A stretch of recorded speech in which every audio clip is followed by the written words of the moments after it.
Hey everybody, welcome back to another episode of Rock's CTM Dust World. Today we're going to do a little bit of a continuation, to some degree, of last episode with regards to loot progression and take advantage of a new feature that was added in 18W44A this week in the Snapshots. So, prior to this most recent snapshot, chest loot tables were sort of limited. You were able to have the context of the position in the world that the loot chest was, but outside of that, not really a whole lot of context. So you were able to manipulate the loot tables of those said chest based off of things such as biome or if I recall correctly, based off of things such as some cuboid-based location within the world. Something I have to play around and test with, but just going off the basic knowledge I have of all of it, should be able to do something like that. But a new property to the chest loot tables was added in the 18W44A, which is the ability for chests to have the context of the player. This means such stuffs and things related to scoreboard values, stuffs related to items, or MBT/items of things and stuffs. Essentially, a lot of the major things that you were able to do with, for example, like some of the block loot tables that I presented before.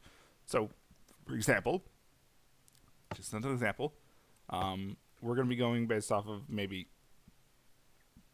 this is for CTM loot for some profession/class that is related to a miner. This could be far different. It could be related to, maybe a CTM has classes in it, and each of these classes have a different given scoreboard value, which means that potentially each of these classes could have different loot tables. It's exceptionally complicated, but it gives the possibility to do so. Additionally, it allows for things such as open world CTMs. So I know a typical problem with open world CTMs is that depending on the route that you go within the world, you could, if you go the wrong direction, you could end up at the the last wall of the map in an open world CTM. You could end up getting some of the most, some of the strongest gear within the map, and then the rest of the map becomes super simple, and it's not really a problem because you have full diamond or full iron, some amount of enchantments. It's essentially it trivializes the rest of the map. However, there are potential options now, especially given that if you have scoreboard values that maybe associate with the amount of wool that you've placed on the monument. So now, let's associate these miner levels with wools placed on the monument, for example. So I have miner 0. In this specific example, I've overridden the jungle temple loot table within a given the jungle temple loot table within the general context of Minecraft. This is, for all intents and purposes, this is almost identical to the loot table for the progressive loot table. The only difference is we've kind of adjusted the roles element of the loot table to be between 2 and 6, which is kind of indicative of what the traditional loot tables are, and only change the type to chest instead of whatever it was before. So, generally speaking, the loot tables that we had for last episode is almost identical to what we have now. So I'm not going to go into all the loot table-y textiness of it. It's essentially almost identical to last episode with those minor modifications. So in this case, we've overridden the jungle temple loot table. In custom maps, this will be completely different. It'll be related to not the Minecraft context, but whatever the data pack related to the custom app is, and then whatever naming for the stuff. So, in this case, we have mining 0. If we think of this in the context of the progressive loot, where it's related to a scoreboard value, it's pretty much the same. If we have a miner level of 0, we are going to get cobblestone. If we keep pressing this, breaking this, pressing this, we get cobblestone. If we go ahead and increase our mining level, or class level, or whatever context this would essentially be related to in the full map, we go ahead, we have iron nuggets now.